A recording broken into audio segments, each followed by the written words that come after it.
Friends, जय श्री कृष्णा, जय महाकाल। आप सभी का मेरे डेली ब्लॉग में स्वागत है। तो स्टार्टिंग हो गई है मॉर्निंग की और बस मेरा भी शेड्यूल स्टार्ट हो ही गया है। और ये पत्ता गोभी की सब्जी मैं बना रही हूँ। ये देखिए, ये पत्ता गोभी की सब्जी जो बे सीजन की होती है ना, ये इसको गलाना इतनी आसान बात नहीं है। और आज मैं रिस्क ले रही हूँ कढ़ाई का। कुकर में इतनी अच्छी नहीं बनती पत्ता गोभी, थोड़ी सी गीली गीली हो जाती है सब्जी और अच्छी करारी वाली नहीं बनती है। तो इसको मैंने रिस्क लिया कि चलो ठीक है, मैं बनाती हूँ इसको कढ़ाई में। और फाइनली पत्ता गोभी को मैंने छौंक दिया।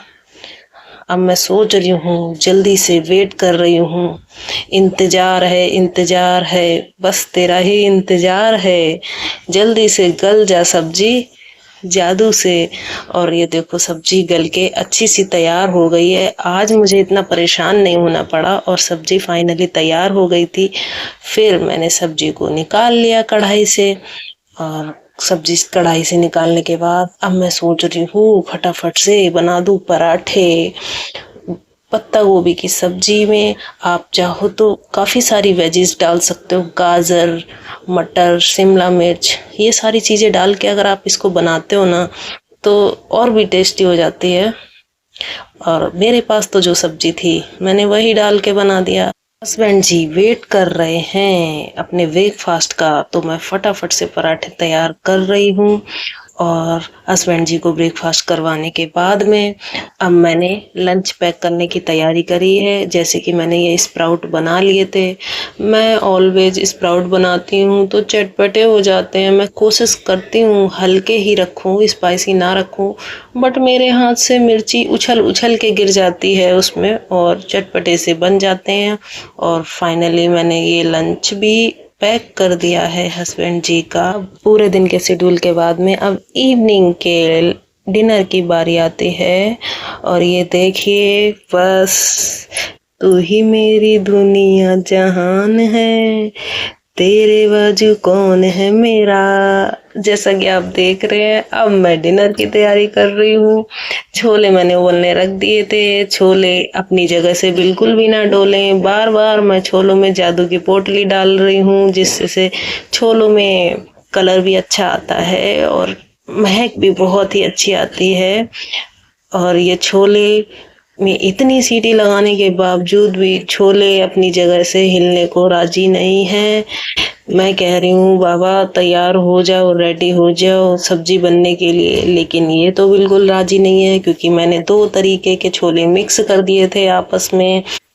एक पहले से रखे हुए थे, दूसरे ताजे थे। तो भाई दोनों एक दूसरे से बिल्कुल भी राजी नहीं थे और वो तैयार नहीं हो रहे थे। और बच्चों की देखो मन्नत मेरी, छोटा पैकेट बड़ा धमाका है। और कार्तिक के हाथ में देखो लड़ाई करते करते काट लिया है और खुद भी रो रही है। पहले तो खूब पीट देती है, कूट देती है भैया को, और फिर इसके बाद में रो रो के दिखाती है मन्नत मेरी। ये देखो अब रो रही है, मम्मा मेरे लग गई। दीदी लेकर आई थी गोलगप्पे कि चलो बच्चे गोलगप्पे खाएंगे। गोलगप्पे तो जाने को राजी नहीं है, कार्तिक खाने को राजी नहीं थे और मन्नत सो के उठने के लिए तैयार नहीं है कि मैं गोलगप्पे खा लूं। मैंने कहा भाई तुम खाओ या ना खाओ, कोई भी मत खाओ, मुझे तो गोलगप्पे का आनंद ले लेने दो। मैंने फटाफट से गोलगप्पों में चटनी भर दी। खट्टी मीठी चटनी गोलगप्पों में डाल के और भी टेस्ट बढ़ा देती है गोलगप्पे का। तो मैंने और हस्बैंड जी ने मिल के गोलगप्पे खा लिए थे और कार्तिक को देने नहीं थे पानी वाले गोलगप्पे। तो कार्तिक तो मुंह फुला के बैठ गए हैं गोलगप्पे की तरह कि मम्मा मुझे पानी वाले गोलगप्पे नहीं खाने दे रही हैं। और मन्नत सो के उठने को तैयार नहीं थी, तो मन्नत के गोलगप्पे हमने रख दिए थे और दीदी की कर दी थी चाय तैयार। दीदी आई थी, दीदी इवनिंग में चाय जो पीती हैं, मैंने फटाफट से चाय तैयार कर दी थी। और इसके बाद में अब आती है छोले की सब्जी तैयार करने की। अरे बाबा इतनी मुश्किल से तो छोले जाके गले हैं, मुंह फुला के बैठे हुए थे अलग अलग कोने में। अब इनको मैंने सोचा चलो छोंक देती हूँ, छोंक दी सब्जी छोले की। और ये देखिए स्पाइसी मसालेदार छोले की सब्जी तैयार हो रही है। और जब मैंने लगा दिया इसमें सोडा तो छोले का मुंह गया पिचक और छोले बन गए गल के मिक्स, बिल्कुल गलने लग गए छोले, तो बिल्कुल ही गल गए। ये देखिए कलर तो बहुत प्यारा आया था छोले का, ब्लैक ब्लैक कलर के छोले हो गए थे, जैसे कि पिंडी वाले छोले मार्केट में मिलते हैं ना।